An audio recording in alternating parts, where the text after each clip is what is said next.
안녕하세요. 오늘은 모스 시험 후기와 꿀팁에 대해서 말씀드리려고 카메라를 켰는데요. 보통 이런 오피스 프로그램들은 스펙을 쌓기 위해서 취업을 위해서 따는 경우가 많은데 저는 디자인을 전공했지만 퇴사를 하게 되면 나중에 사무직을 취업할 때에도 큰 도움이 되지 않을까 해서 모스 시험을 준비를 한 케이스예요. 모스는 PPT, 워드, 엑셀, 아웃룩 또는 액세스 중 하나를 선택해서 4가지의 프로그램을 따야지만 모스 마스터라는 자격이 주어져요. 근데 저는 이왕 딸 거 모스 마스터로 따는 게 맞다 생각을 해서 시험을 준비를 했고요. 보통 거의 모스 마스터를 준비를 하는 걸로 알고 있어요. 우선 가장 먼저 시험을 본 PPT는 어렵진 않았지만 그래도 첫 시험인 만큼 막힘없이 풀고 싶어서 또 어디에 어떤 기능이 있는지 알아야 헷갈리지 않아서 모의고사를 5번 정도 반복을 해서 풀었던 것 같아요. 저는 유튜브에서 기풍쌤 강의를 2~3번 정도 풀어서 좀 첫 시험인데도 좀 자신있게 풀 수가 있었어요. 그래서 저는 PPT는 3~4일 정도 공부를 했고 네 과목 중 가장 쉬웠던 시험이어서 마음이 조금 편했어요. 다음으로 본 시험은 엑셀인데요. 엑셀은 제가 함수를 너무 못했기 때문에 공부를 하기 전에도 나는 함수를 정말 못한다는 거를 미리 뭔가 알았어요. 그래서 매를 좀 빨리 맞자 라는 심정으로 준비를 했습니다. 근데 그래서 그런지 정말 처참한 결과로 떨어지게 됐고요. 그래도 잘 모르는 과목이면 좀 더 공부를 하고 갔었어야 됐는데 너무 제가 첫 시험을 자신 있게 봐서 좀 방심했던 것도 있는 것 같아요. 그래도 2번째 재시험을 봐서 정말 문을 닫고 합격을 했어요. 700점이면 정말 커트라인 합격이거든요. 딱 700점? 근데 이게 저는 아직도 안 믿겨요. 합격을 했지만 함수를 아직도 잘 모르기도 하고 그나마 할 줄 아는 함수가 if랑 모알 함수 막 이런 거거든요. 근데 저는 중복 함수 쓰는 걸 아직도 너무 어려워하고 아직도 못해요. 그래서 그냥 조금 빨리 포기를 하고 다른 문제에 좀 전념을 했어요. 제가 엑셀을 합격한 이유는 이민남님 유튜브를 봐서라고 생각을 해요. 왜냐면 제가 시험 보기 전까지도 엑셀을 잘 몰랐는데 그냥 이민남쌤 강의가 너무 머릿속에 쏙쏙 잘 들어오는 거예요. 문제도 너무 쉽게 풀이를 해주시고 정말 이해를 못할 수가 없거든요. 근데 저는 이해가 안 되는 그래서 그 이민남님 강의를 계속 그냥 시험 시작하기 전까지 1~2시간 동안 학원 미리 가서 계속 정독을 했어요. 근데 시험이 시작되고 나서 시험 문제가 똑같이 나온 거예요. 연습 문제랑. 그래서 깜짝 놀라서 어떻게 이렇게 똑같이 나올 수가 있지? 라고 생각을 하면서 문제를 풀었는데 근데 그렇게 콕콕 잘 집어주시고 저 같은 사람도 이해를 잘 할 수 있게 도와주셔서 저는 엑셀 진짜 잘 모르시는 분들은 이민남님 채널 진짜 꼭 보고 가셨으면 좋겠어요. 엑세스는 제가 아예 그냥 난생 태어나서 처음 들어보는 시험이기 때문에 처음부터 준비를 정말 열심히 해갔어요. 뭔가 딱 시험 문제를 풀고 연습을 했을 때 4월 정도면 이거 붙을 수 있을 것 같은데? 라고 생각을 해서 시험을 했는데 떨어진 거예요. 근데 시험 도중에 오류가 한 번이 있었는데 그것 때문인가? 아니면 다른 부분에서 좀 실수를 한 건가? 그리고 보면은 다른 문제는 막 다 잘했는데 폼이나 이런 거에서 점수를 깎였더라고요. 그래서 조금 아쉽게 떨어졌다라고 생각을 했어요. 첫 시험은. 제 시험 볼 때는 솔직히 첫 시험처럼 준비를 그렇게 많이 해가지는 않았는데 그냥 실수라도 보완을 좀 잘 해가자 이렇게 생각을 하고 조금 헷갈리는 거 위주로만 문제를 풀고 시험장을 들어갔어요.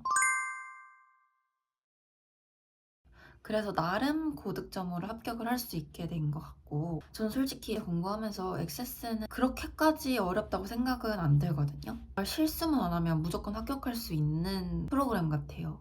액세스는 자동 저장 기능이 있어요. 제가 헷갈렸던 부분이 이거는 저장을 해야 돼 말아야 돼? 이런 부분이었는데 제가 어떤 유튜브의 강의를 보고 시험을 봤거든요. 근데 그 선생님은 저장을 꼬박꼬박 누르셨고 저는 그대로 시험장에서도 똑같이 했어요. 근데 알고 보니까 그게 감점인 것 같더라고요. 왜냐면 시키지도 않은 행동을 해서 그렇게 감점을 많이 받은 건가? 라고 생각이 들기도 하고 그래서 다른 유튜브 선생님 말씀을 들어보니 자동 저장 기능이 있는데 굳이 저장을 하지 않아도 된다 라고 말씀을 하시는 거예요. 근데 그 모스 과정 자체가 일단 결과값을 내기 위한 과정이 아니면 감점이 들어가고 문제에서 하라는 소리가 없으면 되도록이면 누르시지 않는 걸 추천해드려요. 한 문제마다 다 풀고 뭔가 닫기를 눌러줘야 된다. 저는 근데 꼬박꼬박 다 눌러줬거든요. 근데 이때 닫기 누를 때 저장을 할까요? 라는 그 문구 멘트가 이렇게 네모나게 떠요. 그럼 그때 저장을 그냥 눌러주셔도 될 것 같아요. 온전히 제가 공부 과정이랑 직접 알아보면서 시험을 쳐보고 알려드리는 거기 때문에 참고해서 공부해 주시면 될 것 같아요. 그리고 액세스는 사무직에서는 그렇게 많이 사용하지 않는 걸로 알고 있는데 병원 같은 데서 좀 사용을 하는 경우가 있다고 하더라고요. 근데 저는 사용할 일이 없을 것 같습니다. 그리고 마지막으로 본 시험은 워드인데 워드는 그나마 가장 수월하게 공부를 했던 과목인 것 같아요. 물론 워드 자체가 뭐 이력서나 자소서 이런 걸 작성을 하면서 많이 접해보긴 해서 낯선 느낌은 없었는데 일단 다른 프로그램에 비해서 기능이 그렇게 많지 않고 헷갈리지는 않는 느낌이었어요. 그래서 공부를 하기는 가장 쉬웠는데 생각보다 점수가 정말 많이 안 나오는 과목인 것 같아요. 그리고 저는 워드 공부는 2, 3일 정도 공부를 하고 시험을 봤습니다. 그리고 최종적으로 제가 느꼈을 때 그 과목마다의 난이도는 PPT, 워드, 액세스, 엑셀 순서인 것 같아요. 그리고 자격증 비용에 대해서 일단 말씀드릴 건데요. 비용 자체는 다른 자격증들과 비교했을 때 금액이 정말 세요. 보스가 한 과목당 시험을 보는데 79,000원의 응시료가 들거든요. 그래서 총 4과목을 보면 30만 원이 넘게 깨져요. YBM 사이트 내에서 그냥 패키지를 구입하셔서 32만 원 정도의 강의랑 기출문제 구성으로 그냥 구매를 하셔서 공부를 하는 게 가성비 있게 공부하는 방법이라고 생각을 해요. 또 저는 2번이나 떨어졌기 때문에 시험 응시료가 더 많이 나왔거든요. 제가 학원을 다니고 있는데 이 학원이랑 YBM이랑 조금 연계된 게 있다고 하셔서 한 과목당 2만 원씩 할인을 받아서 총 43만 9천 원의 자격증을 딸 수가 있었습니다. 그래도 이것뿐만 아니라 대학생들을 위한 할인 혜택이나 이런 것들이 있으니 상황에 맞게 알아보시고 구매를 하시는 걸 추천드려요. 일단 모스의 단점은 역시나 금액이에요. 솔직히 일반 학생이나 취준생에게는 조금 부담되는 금액이죠. 어떻게 자격증 하나 따는데 3, 40만 원이 들지? 라고 생각을 하거든요, 저도. 그래서 좀 부담이 되기도 했었고, 그래서 모스보다는 커말 같은 거를 많이 따시더라고요. 그리고 제가 지금 시험을 합격한 지 한 3개월 정도 돼가는데요. 이 프로그램을 쓰지 않으면 금방 까먹을 것 같아요. 어쨌든 이 4과목을 따는데 한 달 정도가 걸렸고, 커말 1급이랑 2급에 비해서는 정말 쉽다고 생각을 하거든요. 제가 2급 시험을 보다가 필기는 합격을 했는데 실기에서 도저히 공부를 못하겠다라고 생각을 해서 접은 경험이 있거든요, 대학생 때. 근데 그때 경험을 비교를 해보면 훨씬 쉬워요, 보스가. 그래서 약간 쉽지만 금방 까먹을 것 같다라는 생각이 듭니다. 근데 이거는 모스뿐만 아니라 다른 프로그램들도 해당되는 말인 것 같아서 저도 중간중간에 그냥 안 쓰더라도 한 번씩 들어가서 사용을 해보려고 합니다. 장점은 빠른 시간 내에 딸 수 있는 자격증인 것 같아요. 제가 후기를 보면 일주일에 4과목 따시는 분도 있고 3과목 따시는 분도 있고 물론 케바케긴 하지만 저처럼 안정적으로 일주일에 한 과목씩 시험을 보시는 걸 가장 추천드리긴 하거든요. 정말 사람마다 다르기 때문에 만약에 내가 컴퓨터에 대해서 좀 안다라고 하시는 분들은 비교적 좀 쉽게 딸 수 있는 과목이라고 생각해요. 그리고 모스가 국제 자격증이기 때문에 우리나라에서는 인정해주는 회사가 많이 없다고 말씀해 주시기도 하거든요. 근데 그래도 제가 사람인이나 구인 공고 같은 데를 보면 MS 오피스 사용자, 우대 약간 이런 우대 조건들이 있는 회사들이 굉장히 많아요. 그래서 어떤 회사든 이런 오피스 활용 능력 자격증이 있으면 도움이 되실 것 같기는 해요. 한국에서도 인정해주는 기관들이 있어요. 그래서 그런 기관들을 또 잘 알아보시고 준비를 해주시면 될 것 같아요. 제가 6번 시험 중에 2번의 오류가 났었어요.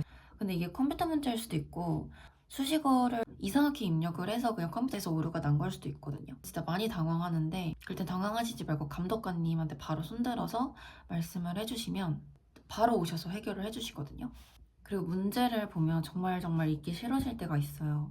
약간 말장난하는 문제들이 껴있어요. 이제 그런 문제들이 있어서 술렁술렁 넘기시면 틀릴 수도 있습니다. 커마를 1급이나 2급 보신 분들한테는 좀 수월한 시험일 수도 있지만 그렇지 않은 분들은 이제 문제를 기본 3, 4회씩 회독을 하시고 정말 많이 풀어가세요, 기출문제. 왜냐면 잘한다고 해도 분명히 실수하는 부분이 있고 실수도 실력이니까 절대 만만하게 보지 않으셨으면 좋겠습니다. 한 곳에서만 문제를 풀다 보면 또 잘못된 정보가 있을 수 있어요. 다양한 시험 강의나 기출 자료를 많이 보시는 게 일단 유리하고요. 이것 때문에 점수를 많이 깎이시는 분도 계실 거예요, 아마. 한 프로젝트에서 많이 버벅거리고 막 이곳저곳 누르다가 결국에 그 문제를 풀지 못했어요. 그러면 다시 풀기 버튼을 차라리 눌러주시는 게 나을 수도 있어요. 시간이 있으시다면. 왜냐면 클릭 수는 반영이 안 되지만 그 작업을 위한으로 인식이 되지 않으면 감점이에요. 그래서 저 이것저것 누르다가 괜히 떨어질 것 같아서 다시 시작을 누른 적이 정말 많거든요. 근데 그러면서 확인을 하는 과정이라고 생각을 해서 근데 시간적 여유가 있으신 분들한테만 다시 풀기를 추천드릴게요. 연습을 하셨을 때 시간을 재면서 문제를 풀어야 되잖아요. 그때 이제 시간이 초과되거나 시간이 애매하다라고 생각하시는 분들은 한 문제당 몇 분씩 이렇게 끊어서 커트라인을 생각을 하셔서 중간에 시간 체크하면서 문제를 풀면 좋을 것 같아요. 네, 그래서 제가 어렵고 힘들었던 부분이나 여러 가지 그냥 조금 팁들을 준비를 해봤는데요. 꼭 도움이 되셨으면 좋겠습니다. 그럼 다들 시험 화이팅 하시고 저희는 다음 영상에서 뵐게요. 안녕.